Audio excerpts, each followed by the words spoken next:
Yo, what is going on, everyone? My name is Nick, or the Notorious Fantasy, and in today's video, we're going to be doing a 10-team PPR mock draft from the second overall spot using FantasyPro's Draft Wizard. The roster positions for today's mock are 1 quarterback, 2 running backs, 2 wide receivers, a tight end, 2 flex spots, kicker, defense, and 6 bench spots. We're going to be drafting up against the expert consensus rankings from FantasyPros, as well as the composite ADP from ESPN, NFL Sleeper, and RT Sports. But before we could get into this mock draft, I would like to ask that if you guys are new to the channel and you do end up enjoying today's video, that you please make sure to hit that subscribe button down below. And while you're down there, whether you are new to the channel or not, please make sure that you do leave a like on today's video. It would help me out a ton. If you want to follow me on Twitter or X, please do so at NotoriousFantasy. And if you would like to purchase my half PPR or full PPR rankings, they are linked in the video description on my Patreon. It is $7.50. And if you continue to be a Patreon throughout the seasons, I drop the weekly rankings on there for every single week, as well as answer any question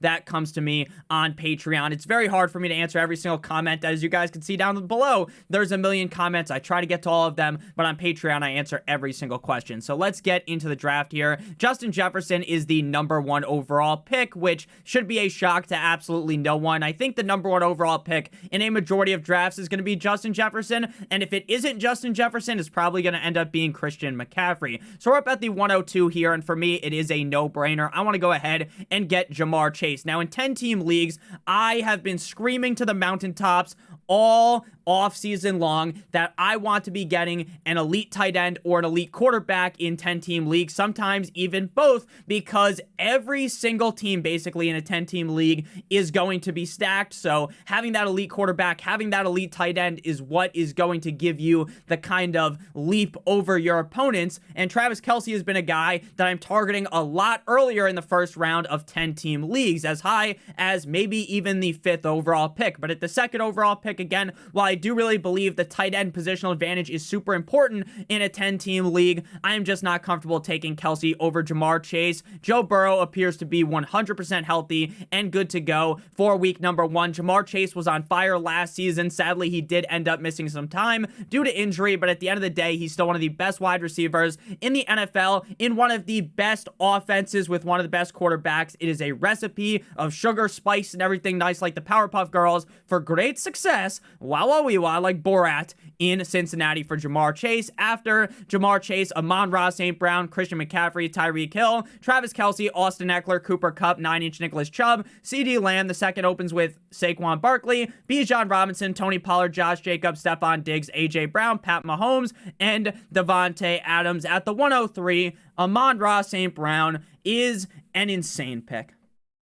Now, I might be one of the biggest Amon-Ra St. Brown truthers to walk this earth. But at the 103, I'm taking Christian McCaffrey or Tyreek Hill. I'm not even considering Amon-Ra in a 10-team league until the end of the first round. The team that started 9-inch Nicholas Chubb and Bijan Robinson probably blew a wad in their pants. I would be ecstatic to start that way, even though I'm not normally someone that likes to go for the double running back start to the draft. So we're up at the 209 here, and I just know actually that it is very likely that we are going to get a quarterback at the 302. Now, the question is, will I get the quarterback that I want? Because I do have Jalen Hurts ranked ahead of Josh Allen, but only one quarterback could potentially go, right? Unless Chenault #5 is rolling off a bean and wants to go for 2 quarterbacks here. So we're going to go with the best player available and then likely go quarterback or potentially go with Mark Andrews. Best running backs available: Derrick Henry, Ramondre Stevenson, Joe Mixon, Najee Harris, Jahmyr Gibbs. Derrick Henry's ADP is so different from website to website. There's some websites where Derrick Henry is a end of the first round pick. There's some websites where he's a middle of the second round pick. I think in a 10-team draft, it is very plausible that he is available at the 19th overall pick, and we are going to go with Mr. Derrick Henry. There are a lot of fantasy owners that are very scared to draft Derrick Henry because of the fact that Derrick Henry is getting older. They fear that the Titans offense is going to be a flaming pile of dog shit, and they don't want to touch Derrick Henry. I get that he doesn't have some crazy pass catching upside. He's not going to go out there like Alvin Kamara and catch 80+ balls, but we saw last year a jump up in receptions. He could still rush for over 2,000 rushing yards, right? This guy is still an elite running back in the NFL. I don't care how old he is. I am all over Derrick Henry this season. After we went with Derrick Henry, Garrett Wilson, as well as Josh Allen. But again, while I say I'm all over Derrick Henry, pause, I'm not taking him at the end of the first or the early second round. I definitely prefer Jacobs, Pollard, Bijan, Saquon, Chubb, Eckler, McCaffrey, all of those guys over Derrick Henry. So we're back up on the clock here. Definitely not going to be going with Ramondre here, even though I do love Ramondre Stevenson. Pick 22 in a 12-team league is the end of a second-round pick. I'm fine taking Ramondre in a 12-team league in the third round, right? At pick 26, 27, before the running back position starts to get incredibly dicey. A lot of people are scared of Ramondre because of the fact that Zeke is there, but if you actually use the context clues like they try to teach us to use in fucking high school, I don't know what state you guys live in, but in New Jersey, there was all talks about context clues. It's probably every single school, but you look at the context clues, Zeke last year wasn't the best. Sure, he's going to get goal line usage in New England, but last year, Stevenson didn't score a lot of touchdowns and was still incredibly productive. He only scored 6 touchdowns, 5 touchdowns the years prior. So if he only scores 5 or 6 touchdowns, I don't think Zeke's going to take away his receiving work. I don't think Zeke's going to get a whole lot of carries in this offense. So Ramondre should be fine. Obviously, it hurts Ramondre because without Zeke, Ramondre could be the running back 1 in fantasy football. But with Zeke, he could still easily finish inside of the top 12. Waddle is the best wide receiver available. So we are having a bit to think about. I love Waddle. I love Jalen Hurts. And I love Mark Andrews. Now, Mark Andrews does currently have the injured tag next to him. He's been missing practice with a undisclosed injury. What I have read about Mark Andrews is that he is going to be back at practice on Monday with the team.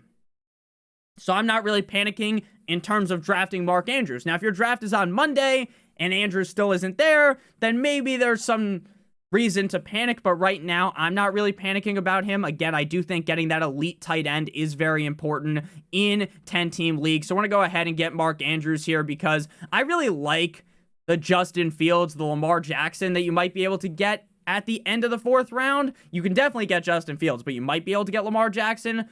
And the tight ends get a little bit more risky, right? I'm a big Darren Waller fan, but then you get into like Kittle, Pitts. I'm a huge Pitts guy as well, but there's a lot more risk than compared to a guy like Mark Andrews. Again, assuming Mark Andrews is healthy. After Mark Andrews, Ramondre Stevenson, Jalen Waddle away, Waddle, till the very next day. Joe Mixon, Jalen Hurts, Chris Olave, Jahmyr Gibbs, Keenan Allen, Higgins. The 4th opens with Travis Etienne, Najee Harris, DK Metcalf, Devontae Smith, Deebo Samuel, Ron Jones, Calvin Ridley, and Lamar Jackson. So, of course, the one pick right before us stops us from getting the Mark Andrews, Lamar Jackson stack. To go to the idea of stacking, getting your quarterback to go with your receiver or your tight end, I think it is a very acceptable strategy. It greatly increases your ceiling, your upside on a week in, week out standpoint, right? If Mark Andrews scores 2 touchdowns, gets 80 yards, then Lamar Jackson is stomping on the defense as well and having a huge game. Obviously, there's the downside. Lamar shits the bed, so does Mark Andrews, but that doesn't worry me at value or at fair ADP, right? If you're reaching up and taking, say, Justin Herbert in the 4th round because you drafted Keenan Allen in the 3rd round, I think that's bad practice. That's not what I want to do. I don't want to be reaching for the stacks, but if they fall to me and I just so happen to get Lamar and Mark Andrews, then I don't mind it, right? I think it is solid. So we're back up on the clock here. I think at some point, Breece Hall is definitely worth it in the 4th or the 5th round. But when you draft Breece Hall, you have to fully understand that you're probably not going to play this guy for the first couple of weeks of the season, right? Week 1 against the Bills, to me, there is a 0% chance in Gotham, in MetLife, that Breece Hall is seeing a crazy snap share in this offense. I talk about this a bunch. They're going to use the just the tip technique, right? Ease Breece Hall into the offense. And then by the end of the season, this is a guy that might be puffing his chest up. He might be in Super Saiyan mode and might be one of the best running backs in fantasy football. But when you take Breece Hall, you also have to acknowledge in your head that, hey, my running back 3 and 4 can't be as punted off as normal, right? If you go Derrick Henry and you go Dameon Pierce, you can wait a really long time to draft your RB3, 4, and 5, right? But if I go Breece Hall, I'm not necessarily confident going into the season with Breece Hall not being my lineup. So it would be Derrick Henry and Rashad White, something like that. And I won't even have the loaded receiver core or that extra elite quarterback to go with it, right? Because if you punt running back, right, you go Derrick Henry, you wait a while, Rashad White's your RB2, and you have this loaded receiver core, then you're fine. But the thing is, Breece Hall isn't going to be there, right? It's like your pick is gone. It's fucking invisible, John Cena style. So that is kind of just my thought process on Breece Hall. Some people are clear off of him as well, which I also understand. Again, you're buying an injured player at a high price. Maybe he won't be the same as he was last year, one of the more efficient running backs in the NFL. Maybe Dalvin Cook just takes over, right? That is a worry of mine as well, right? They paid Dalvin Cook $8 million plus. They're going to use him. The question is, down the stretch of the season, will it become Breece Hall season? So I am like 99.99999% sure that we are going to be able to get Justin Fields in the 5th round. Obviously, the first team here has Justin Jefferson, Garrett Wilson, and Josh Allen. So the fact that they would take a quarterback would be asinine. It would make no sense. So we should be able to get Justin Fields. Again, if you are in a league with some crazy people, right? Possible that you don't get him, but in this league, I think, based upon what we're looking at here, we should be able to get him. Joe Burrow, also available, pointing towards potentially getting that stack of Joe Burrow and Jamar Chase. So we are going to pick here. I feel pretty calm with Derrick Henry being my RB1 and then kind of jamming some wide receivers here. So Amari Cooper, Chris Godwin, DJ Moore, DeAndre Hopkins, best wide receivers available. I think we're going to go ahead and snag a receiver in this range, and we are going to go with, oh, it's so close between Amari Cooper, DJ Moore, D-Hop. Let's do something different, actually, because in a lot of these mock drafts, we take one running back, and then we're waiting for a while, right? We're not hopping in the dead zone in the 4th round and drafting a running back. So let's go ahead and get Dameon Pierce. I am a huge Dameon Pierce guy this season. I strongly believe that Dameon Pierce is a workhorse running back on the Houston Texans. I believe that Dameon Pierce is going to see a increased pass-catching game kind of workload, right? I don't expect him to go out there like we talked about before, right? He's not the next Alvin Kamara, not the next McCaffrey, but get a little bit more receptions. Devin Singletary can't hold the guy's jockstrap. I am all over Dameon Pierce in the 4th or 5th round. After Dameon Pierce, Breece Hall, as well as Miles Sanders. So we're going to go ahead and get quarterback, and we're going to stack Joe Shiesty up with Jamar Chase. Now, some people might look at our team right now. Oh my God, Nick, if you draft Joe Burrow, you're going to have 4 guys on bye 7. I don't worry too much about buys because when you draft your team, that team, you know, it is what it is. But by the time you get to week 7, there might be catastrophic injuries. Half of your bench is way different. Some of these players are traded off of your team. Some of these players are in the fucking hospital, right? So while I don't root for injuries, obviously, knock on wood, we don't root for injuries, shit's gonna happen.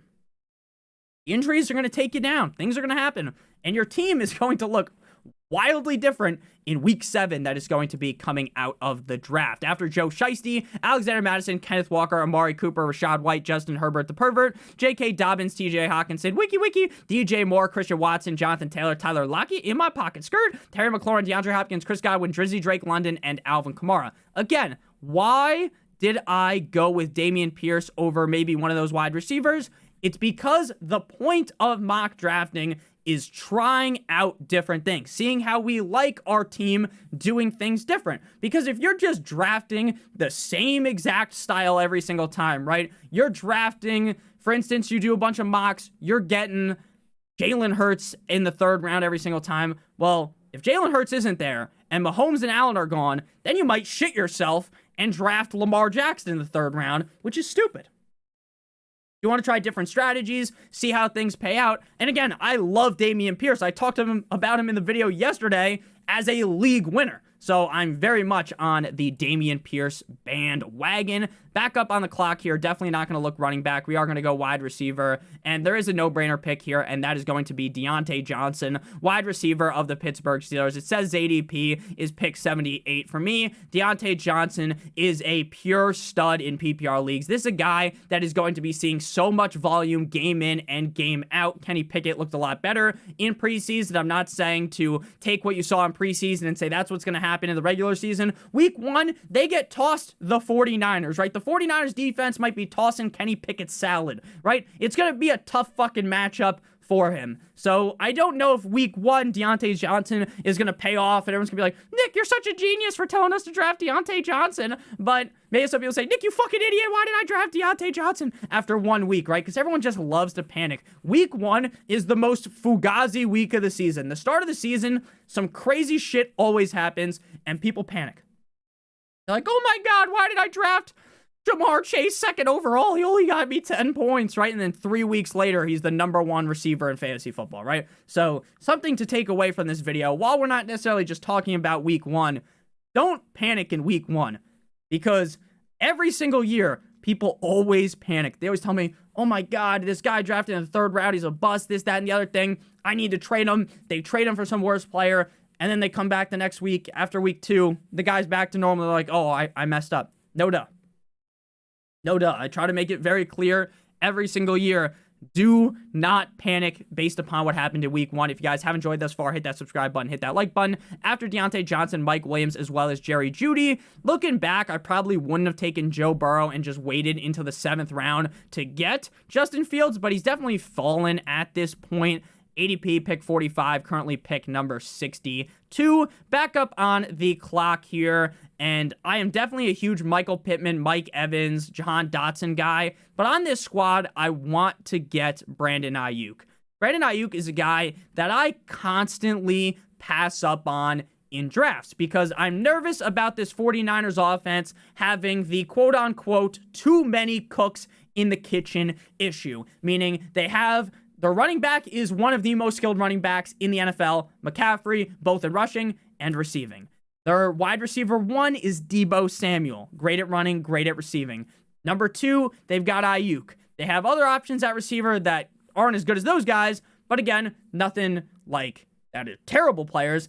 And then their tight end is George fucking Kittle. So they have McCaffrey, Deebo, Ayuk, and Kittle. Will Ayuk get kind of spun around like a blender in that situation? Or is Brandon Ayuk going to step up and finally be the guy that everyone's been talking about coming out of college, right? In 2020, everyone likes him, wide receiver 31, then wide receiver 36, and then he makes that leap up, right? Fucking Mario jumping up into the blocks to hit the mushroom, right? Wide receiver 17 last year.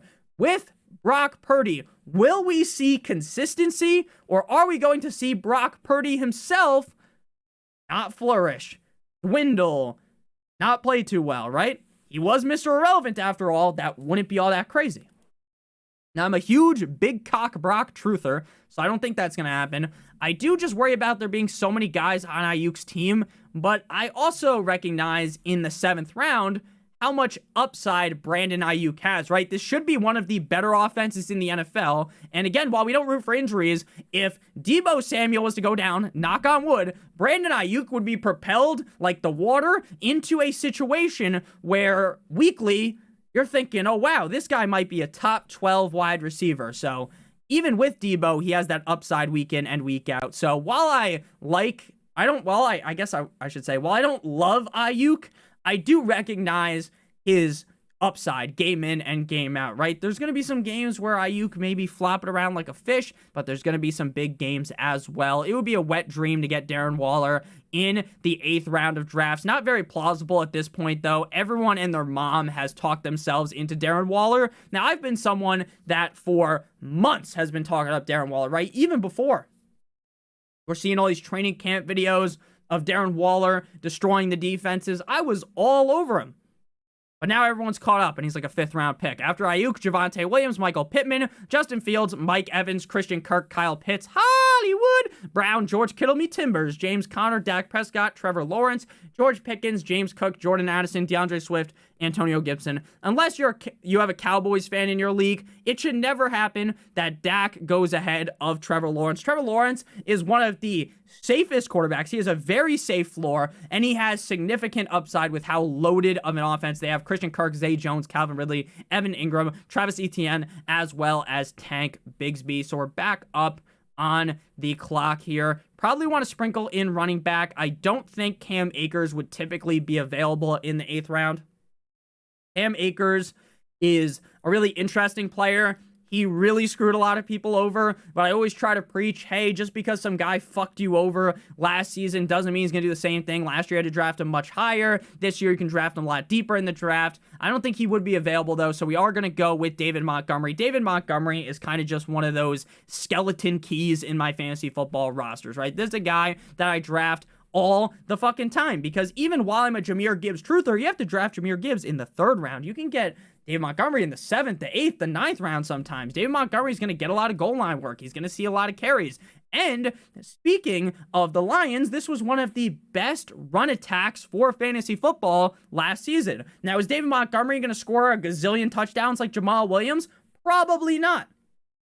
But could he score 10 touchdowns? Definitely. And then both him and Jahmyr Gibbs could have the handshake meme. You know the handshake meme? A nice handshake together. Symbiotic relationship. They can both have a great season. After Montgomery, Dalvin, let him cook. And Cam Akers. So we're going to go back into the wide receiver well here. And we are going to go with Jahan Dotson here. Jahan Dotson has been a wide receiver. Another guy that I've just been banging the drum for. Towards the end of last season, Jahan Dotson got incredibly hot. He was playing real well. And that was with not as good of a quarterback room as he has now, right? I think Sam Howell is going to be just decent enough. And I think with the addition of offensive coordinator Eric Bieniemy, Jahan Dotson is sitting pretty. Now, Riverboat Ron appears to be the dumbest head, or one of the dumbest head coaches in the NFL. If you remember last year, Ron Rivera didn't know that if the team lost the game, I don't know which week it was, maybe like week 16, they would be eliminated from the playoffs. He didn't know that.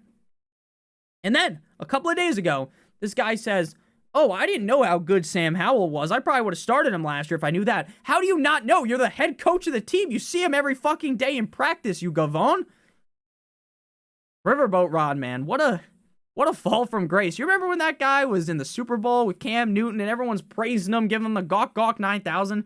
People still like Riverboat Ron, but I think that's just because their memory of him is so fond, right?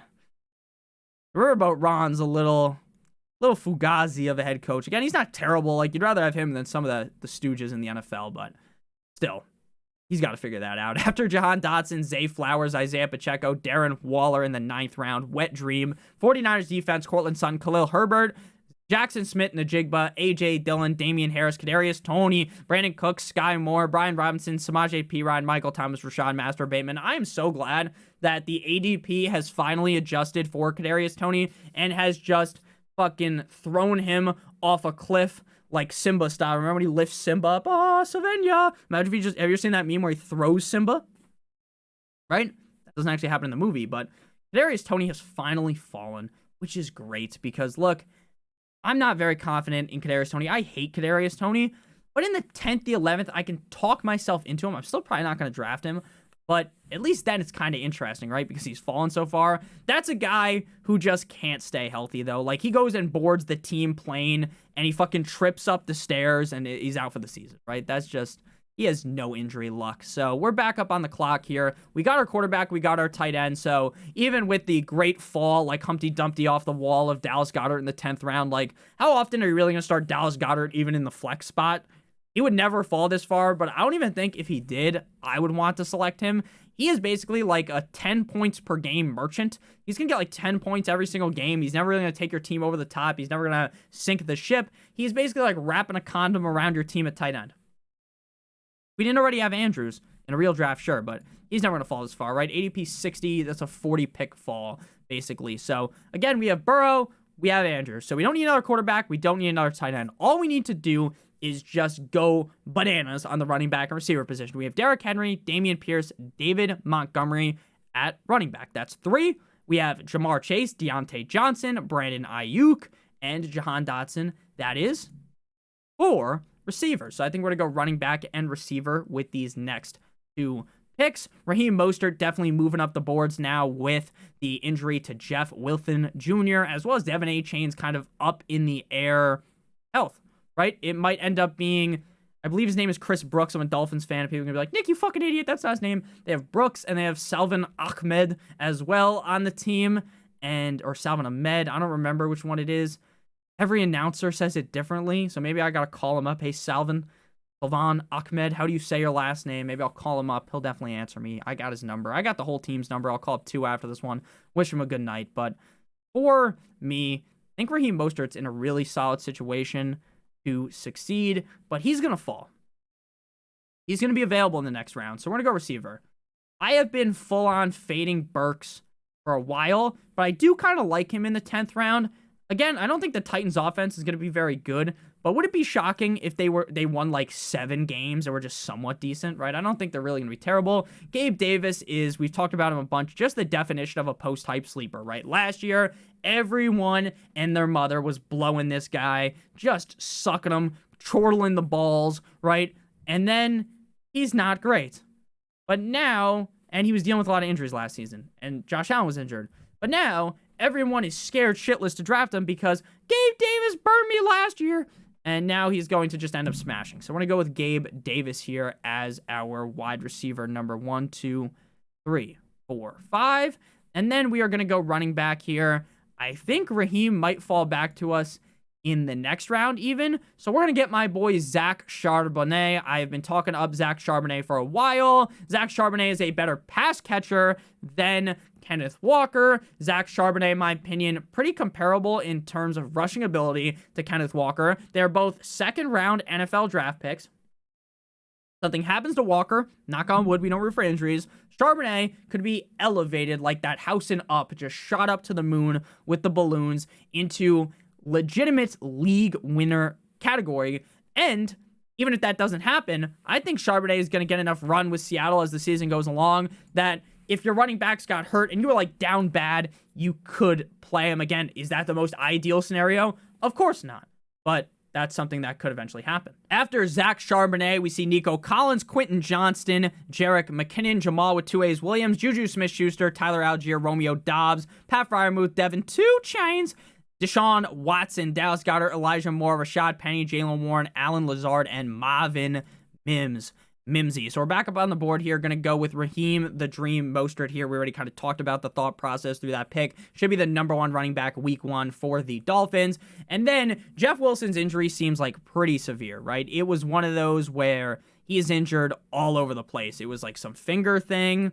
It's some lower Donovan Peoples-Jones pain. I don't know. I'm not a doctor. Didn't look good, though, as a Dolphins fan, as someone who really likes Jeff Wilson, and as someone who knows that Jeff Wilson is not the most fucking healthy guy on earth. Now, obviously, he's healthy, right? He eats good, trains good, but in terms of, like, him staying healthy for a whole season, that's not normally happening. And season hasn't even started yet, and Buddy is just fucking getting plowed by the injury train, so that kind of sucks. But we're back up on the clock here again. No need for a backup quarterback, no need for a backup tight end. When Andrew's on bye, you cut someone off the bench. When Burrow's on bye, you cut someone off the bench and add a new quarterback. Again, the bye weeks don't really concern me unless it's quarterback or tight end, because if you draft 2 quarterbacks and you draft another quarterback with bye week number 7, you're just not thinking correctly, right? Because the reason why you draft the backup is to play them when Burrow's on bye. You can't fucking do that if they have the same exact bye week. And then you might have to cut someone else on your bench because you drafted Anthony Richardson and Burrow. They don't have the same bye, but imagine they have the same bye. They're both balling. Now you can't cut one of them because if you cut him, someone's going to pick him up, and then they're going to play him against you in the championship, and they're going to lose, and you're going to cry. So that's why if you draft 2 quarterbacks, you got to make sure they have different buys.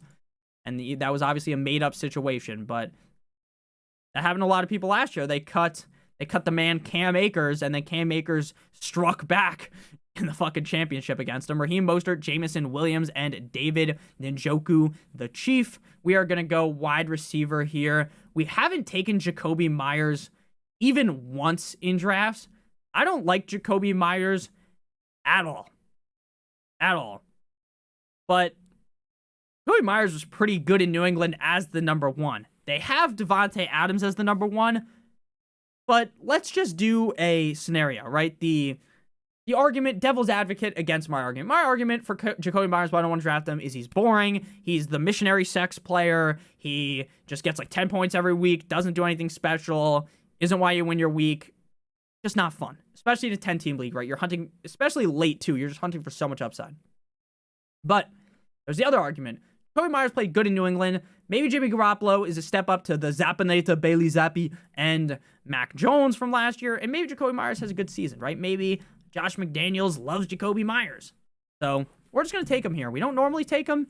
And again, I do encourage you guys to, if you do a lot of drafts, take different approaches, especially in mock drafts, right? Take some guys you don't necessarily like, see how the team looks afterwards. Again, you don't have to be, if you're playing like 5 different leagues, and if you draft them like the 13th round, right, you're not stuck like glue, ooh, right, to Jacoby Myers.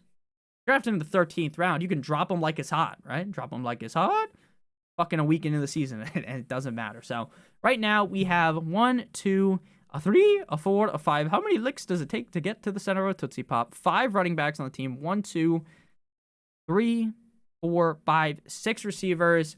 Let's go another receiver because these double flex drafts encourage you to go with receivers in your flex spots unless you go like robust running back, right? If you're going Derrick Henry in the second, your first round pick, instead of Jamar, we go with McCaffrey, and then we swing back around, fucking huge cock, big T scenario, you draft Ramondre Stevenson, then you might want to have 3 running backs in at all time, 2 in the running backs and 1 in the flex.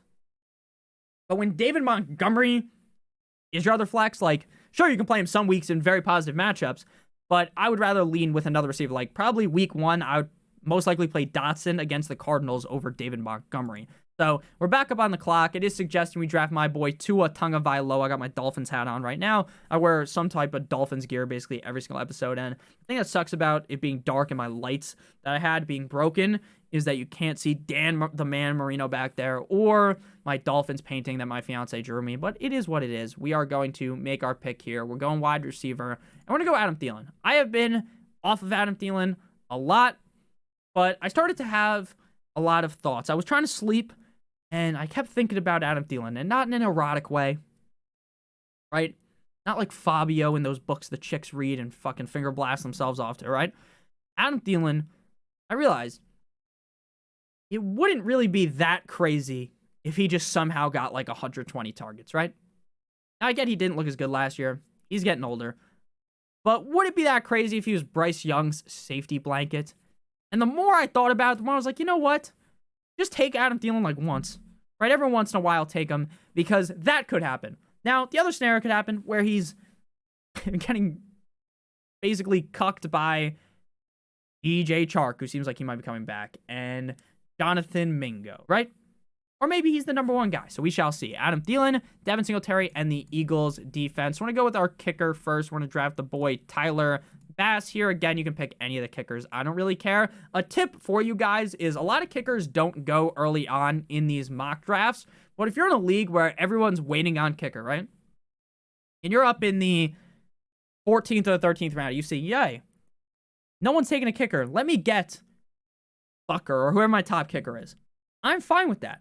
I'm just not okay with when people are in the 13th round, a couple kickers are went up the board, and then they take like Young Ho Koo in the 13th round. My old bitch lame, but my Young Ho Koo. I love Young Ho Koo or Cameron Dicker, but they're not 13th round picks. They're 15th or 16th round picks, right? Depending on which order you go with kicker or defense. Bunch of kickers, bunch of defenses, and the midget Deuce Vaughn off of the board here. We're going to go with the defense. Again, for defenses, it doesn't matter how good the defense is. I think the Dolphins have a top 10 defense in the NFL this year with Vic Fangio, especially when Jalen Ramsey comes back. But week 1, they play the Chargers.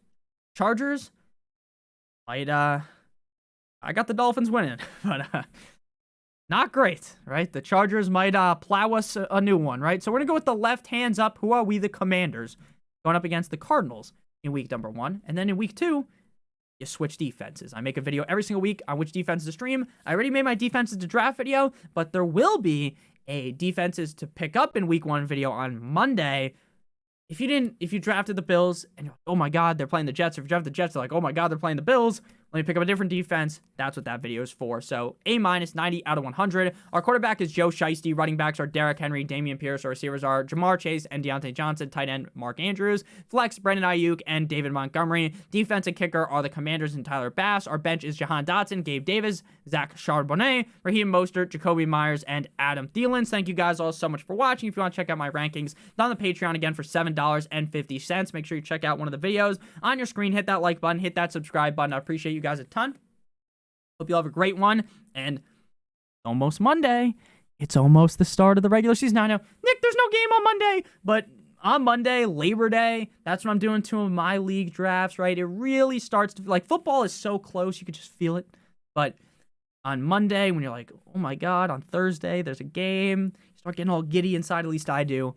Super exciting times. I love you guys all genuinely. I told you guys to click on a video that's on the screen. Wouldn't have been on the screen because I rambled on. So right now, click on one of the videos on your screen. Love you guys from the deep down depths of my heart. We're almost at 5 million views on the channel. That is sick nasty, totally tubular. So I love you guys. Thank you guys for everything. I owe it all to you guys. Thank you. Have a good one. Good.